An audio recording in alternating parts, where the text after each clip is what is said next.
चलिए, मेरी वॉइस ठीक है ना? Welcome to Crest forum. तो आज हम लोग आप लोगों की मीटिंग करवाएंगे उन बच्चों से जिन्होंने काफ़ी मेहनत मशक्क़त के बाद, तकलीफ के बाद, दर्द के बाद सिलेक्शन लिया है। तो आज आप लोग ये पूरा देखिएगा, एक एक्सपीरियंस शेयर होगा इन लोगों की तरफ से कि तैयारी के फेज़ में, तैयारी के दौर में, पूरे समय में बहुत सारे फेजेस ऐसे आते हैं। अच्छा भी लगता है, कभी-कभी एकदम ऐसा लगता है कि यार हमसे ऊपर कोई नहीं है, मतलब हम ही हैं जो है। और फिर बाद में कभी-कभी ऐसा भी टाइम आता है जिसमें ऐसा लगता है यार अब नहीं हो पाएगा, मतलब छोड़ देते हैं, छोड़िए। अब बुलाते हैं नेक्स्ट अपने स्टूडेंट को, योगेश, आ जाइए।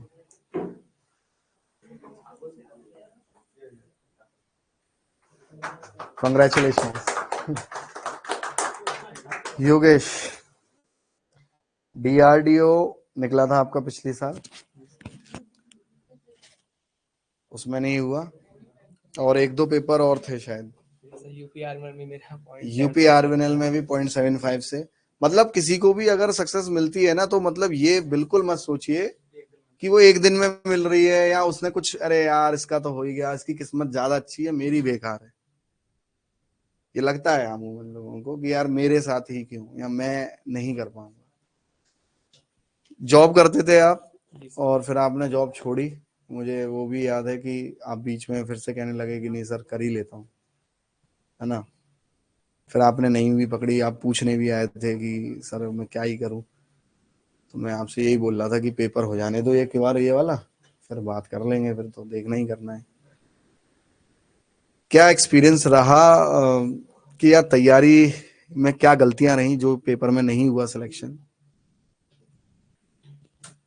एक्चुअली मैं पहले से, मैं क्या, तैयारी तो मैं कर रहा था, मतलब कि जब मैं प्राइवेट जॉब कर रहा था साथ में ही, तो मैं उस टाइम पे बहुत ही ज़्यादा नंबरों से मैं रह रहा था।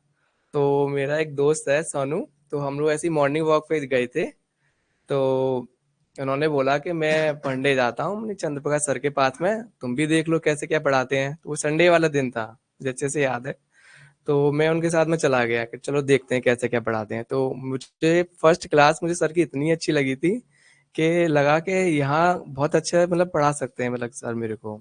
तो मैंने सर से बात की कि सर मैं आपके यहाँ पढ़ना चाहता हूँ। तो बोला ठीक है पढ़ लो, और मैंने फिर उसी टाइम पे अपनी जॉब छोड़ दी थी। तो सर के पास मैं 6 महीने तक रहा था साथ में पढ़ने के लिए।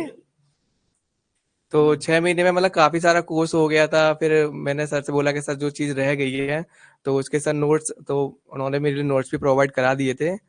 तो मैंने 6 महीने या साल भर में इतना अपना कोर्स कंप्लीट कर लिया था कि मैं कोई भी पेपर मेरा क्रैक हो सकता था। तो एक साल के अंदर ही जब मैं पहला पेपर यूपी आरवीएनएल का मैंने दिया था सर के नोट्सों से, तो मेरा वो 0.75 से रह गया था। तो मुझे बहुत दुख हुआ कि मैंने 0.75 अगर एक क्वेश्चन एक्स्ट्रा कर देता तो शायद मेरा एक साल पहले ही मेरा सिलेक्शन हो जाता। तो मैंने कहा चलो कोई दिक्कत नहीं है। तो फिर मैं अपना ऐसा शेड्यूल बना लिया कि करीबन 2 से ढाई घंटे थ्योरी पढ़ना है। फिर उसके बाद में मुझे ज़्यादा से ज़्यादा एमसीक्यू क्वेश्चंस लगाने हैं। फिर उसके बाद में मुझे टेस्ट लगाने हैं। तो ये मेरा डेली का रूटीन हो गया था। तो ऐसे करते करते फिर डीआरडीओ का पेपर आया था जनवरी में, तो मैंने वो टेस्ट क्लियर भी हो गया था मेरा वो वाला। तो उसका स्किल टेस्ट भी था, वो भी मेरा निकल गया था। लेकिन मेरा फाइनल सिलेक्शन में, मतलब फाइनल जो मेरिट थी मेरा उसमें रह गया था। तो फिर मुझे बहुत बुरा लगा, सर से बोला कि सर मेरा ये भी रह गया। अरे कोई नहीं, तुम आगे और पढ़ते रहो तो हो जाएगा। उसी टाइम पे अपना जो यूपीपीसीएल था, इसका भी पेपर आना था। तो मैंने इसके लिए जो भी मेरी कमियां थी मैंने उनको पहले ही देख लिया कि ये इन चीजों पे मेरी गलतियां आ रही हैं, तो उनको मुझे अब करना ही नहीं है। तो ऐसे करते करते मैंने, लेकिन टेस्ट पे मैंने बहुत फोकस किया था, टेस्ट पे। टेस्ट आप काफी देते कम से कम मैंने 50 से 60 टेस्ट दिए थे। मैंने यही सोचा 2 से 3 घंटे मुझे थ्योरी पढ़नी है और शॉर्ट नोट्स पढ़ने हैं, लेकिन पूरा टाइम मैं एमसीक्यूज बहुत ज्यादा लगाता था। टेस्ट के बाद कैसे मतलब खुद को रीचेक करते हो? रीचेक सर मैं इसमें ऐसे करता था कि जो मेरे क्वेश्चन सही हैं तो मैं उनको छोड़ देता था कि ये तो मेरे सही हैं ही। जो मुझसे क्वेश्चन गलत होते थे और जो मुझे नहीं आते थे, मैं उनको बहुत ज्यादा मतलब कि इंपॉर्टेंस मानता था अपने आप में, कि जो मुझसे गलत हुए तो हुए कैसे, या मुझे ये आया नहीं क्वेश्चन तो ये आया क्यों नहीं ये क्वेश्चन, तो उनको मैं ज्यादा करता था। तो ऐसे करते करते मेरे क्वेश्चन मतलब बहुत अच्छे से बनने लगे थे। तो इसलिए सर पता नहीं यूआर में मेरा सर सिलेक्शन हुआ है अच्छा, इस बार। कितनी तो रैंक आपकी आई है? मेरा सर 207 है मेरी रैंक। 207। जी। अच्छा एक बात बताइए कि टेस्ट जरूरी है, अभी जितने भी लोग थे सब यही कह रहे थे कि टेस्ट तो मतलब जरूरी है, देना ही देना चाहिए, है ना? तो एक बात बताओ, कभी बीच में ऐसा लगा कि यार अब नहीं हो रहा, और दो तीन बार तो और जो है, दो तीन बार जो है आप नहीं भी हो पाए, तो लगा तो होगा कि यार अब नहीं हो रहा। हाँ, मुझे लगा था जब मेरे डीआरडीओ का पेपर रह गया था, मैं 15-20 दिन मतलब बहुत ज्यादा मैं डिमोटिवेट हो गया कि ये हो क्या गया। मुझे लगा ये हो जाएगा। तो मैंने सर से फिर मिला कि सर मेरे से पढ़ाई नहीं हो पा रही है, मैं फिर से अपना प्राइवेट जॉब के लिए जा रहा हूँ। तो फिर सर ने मुझे सलाह दी कि अभी रुक जाओ, यूपीपीसीएल का पेपर है, इसको दे लो, उसके बाद में सोच लेना। तो मैंने फिर यही सोच के भी मैंने फिर जॉब की नहीं। तो मैं अपने फिर ऐसे ही पढ़ता रहा, पढ़ता, तो मेरा 9 की फर्स्ट में था मेरा मतलब पेपर। तो पेपर लेकिन बहुत अच्छा गया था सर, इतना अच्छा गया था कि जैसे पेपर दे के मैं निकला, मैंने वहीं अपने आप को बोल दिया कि मेरा सिलेक्शन हो गया। इतना मुझे बहुत अच्छा लगा था सर। नहीं, ये कॉन्फिडेंस ना टेस्ट देने के बाद आता है, ये मैंने देखा है कि ये कॉन्फिडेंस टेस्ट देने के बाद ही आता है। अच्छा, कितना टाइम लगता है एक TG2 पेपर को क्रैक करने के लिए, अगर सही से पढ़ा जाए तो? सर 1 साल मिनिमम है, अगर देखा जाए तो। पहले अपने नोट्स अच्छी तरीके से मतलब बना लो, जितना भी आपका सिलेबस है। उसके बाद रिवीजन करने के लिए और फिर मॉक देने के लिए आप 6 महीने या 1 साल के अंदर आप बहुत अच्छे को मतलब कि जो आप जो भी पेपर देना चाहते हो वो आपका निकल सकता है 1 साल, अगर आपने अच्छे से तैयारी की होगी तो।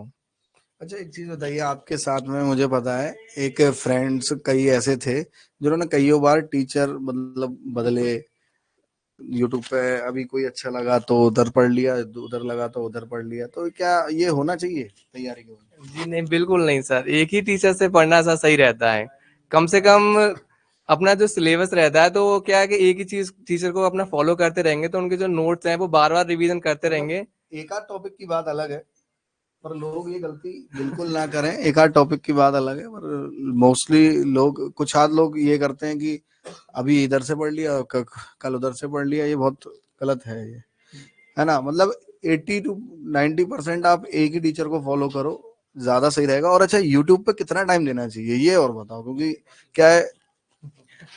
यूट्यूब पे तो सर मैंने बहुत कम टाइम दिया था सर, मैं अपनी जनरली मैं अपनी बताऊं तो। लेकिन मेरे साथ के दोस्त थे तो वो मतलब यूट्यूब पे ज्यादा पढ़ते थे। उनको लगता था कि हमारा तो मतलब कि जो मतलब जो हम सर से पढ़े वो तो हमें मतलब याद है ही, तो किसी और टीचर से भी पढ़ लेते हैं, उनका भी याद हो जाएगा।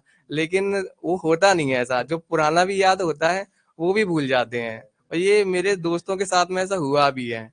जो अच्छे टीचर होते हैं उनको ना पढ़ते हुए यूट्यूब पे जाना पसंद करते हैं कि नहीं, यूट्यूब पे नए नए एडवांस में मतलब चीजें सीखने को मिलेंगी। लेकिन ऐसा हो नहीं पाता है क्योंकि वो पूरा चीज पढ़ाते भी नहीं है। अच्छा, कितने घंटे पढ़ाई में देने चाहिए? मैक्सिमम। अगर अगर जैसे जॉब वाले अगर जो हैं वो कितना, कम से कम जॉब वालों के संग ये रहता है डेली देना चाहिए, डेली 3 घंटे। और जो लोग नहीं जॉब में, जैसे आप जॉब में नहीं थे, तो कितने आप देते थे? सर मैंने भी अपना लाइब्रेरी में ही मैंने अपनी पढ़ाई की थी, तो मैं मॉर्निंग 9 बजे वहाँ चला जाता था, वहां से 6 बजे आता था। तो ये मतलब मेरा फिक्स था। करीबन मुझे साल भर मैंने वहाँ की थी। तो अनईजी भी तो होता होगा कि यार घर भी है, घर पे ज्यादा सही था, लेट के थोड़ा सा पढ़ लेते वहां। घर पे सर वही है, काफी सारे फैमिली मेंबर होते हैं, कुछ ना कुछ काम के लिए बोल देते हैं। तो मुझे लगा कि नहीं, मेरी यहाँ पढ़ाई हो नहीं पाएगी, तो मैंने फर्स्ट टाइम ही मैंने अपनी लाइब्रेरी ज्वाइन की थी। सर से जितना पढ़ना था उतना पढ़ने के बाद में तो मुझे मतलब बहुत अच्छा लगने लगा था। एक ड्यूटी सी मैंने अपने आप को मान ली थी कि मुझे 9 बजे तक अपना लाइब्रेरी जाना है, वहां से 6 बजे तक ही आना है। तो ये मेरी हैबिट में बहुत अच्छी से आ गई थी। तो बस मेरा फर्स्ट फोकस रहा नहीं, था। ये बहुत अच्छा शब्द का इस्तेमाल किया है कि देखो, मैं पहले भी कई बार क्लास में बोला हूँ कि study is a matter of duty not mood. पढ़ाई एक ड्यूटी का मैटर है, ना कि मूड का। अगर आप उसे मूड की तरह लोगे तो हो गई फिर पढ़ाई। आप ड्यूटी की तरह लो, वाकई में। मान लो आपके घर पर रिश्तेदार आ रहे हैं, तो ड्यूटी पर क्या आप जाना छोड़ देते हो? नहीं छोड़ते ना, आप कहते हो नहीं यार अब चलो मैं निकलता हूँ, मेरी ड्यूटी का टाइम हो गया। चाहे कोई फंक्शन हो, ड्यूटी से छुट्टी नहीं मिलती तो नहीं मिलती ना, चाहे आपका कितना भी इंपॉर्टेंट फंक्शन हो। तो study is a matter of duty not mood. अगर आप उसे मूड की तरह पढ़ेंगे तो मूड तो कभी करता ही नहीं, ठीक है? और मूड, हाल तो खराब होने लगता है, हाल सही होने लगता है। हाल ही इंसान को लगता है कि वो कितना बड़ा तो रमजान है, हाल ही जो है ऐसा लगता है कि यार ये तो कुछ नहीं है, वो मामला खराब है। तो आप देख लो, ये सब लोग यही बता रहे हैं आपको कहीं ना कहीं कि टाइम दिया है इन्होंने, पढ़ाई को डेली दिया है। जी सर, बिल्कुल सर। बिना डेली वाला काम खत्म है। अब वो जमाने गए, 3-4 साल पहले अगर पढ़ाई करते तुम एक आध हफ्ते में एक आध बार, ठीक है, तो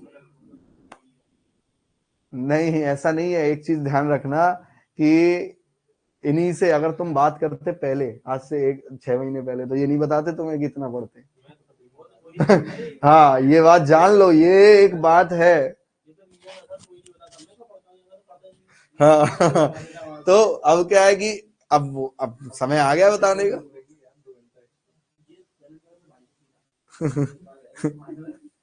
तो देखिए यही चीज है। अच्छा, हमारी तरफ से योगेश आपके लिए छोटा सा गिफ्ट।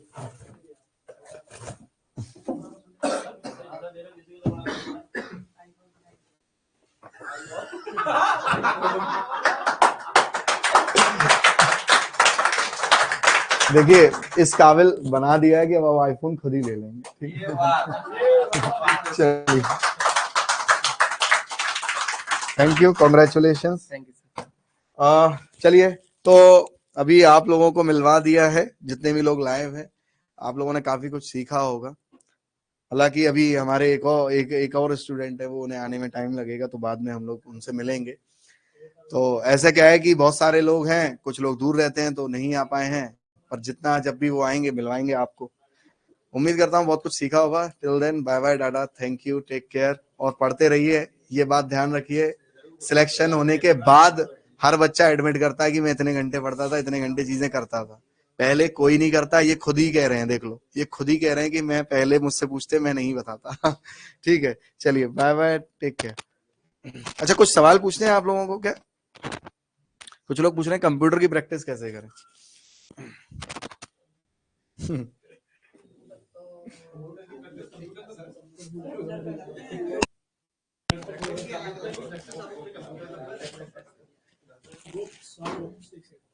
देखिए, कंप्यूटर का वैसे जितना मेरा अपना एक्सपीरियंस है, ऐसा जो लोग अभी, क्या हुआ है इस बार कंप्यूटर में नए टॉपिक्स जो ऐड हुए हैं, बच्चे बेफिजूल ज्यादा परेशान हो रहे थे उसके लिए, उसकी वजह से कोई सिलेक्शन नहीं रुका है। ऐसा हुआ ही नहीं। अरे यार, अगर 15-20 क्वेश्चन दूसरे टॉपिक के थे, तो वो तो किसी ने नहीं किए ना, वो किसी ने नहीं किए हैं 15-20 टॉपिक।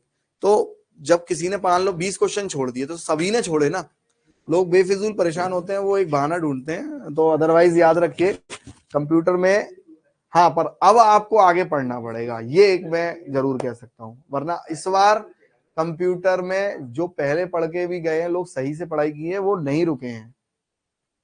ये तो केवल एक मात्र कहना है कि सर पाइथन आ गई थी, सर ये फलानी चीज आ गई थी, ढिमकानी आ गई थी, तो ऐसा कुछ नहीं है। ठीक है, चलिए, बाय बाय।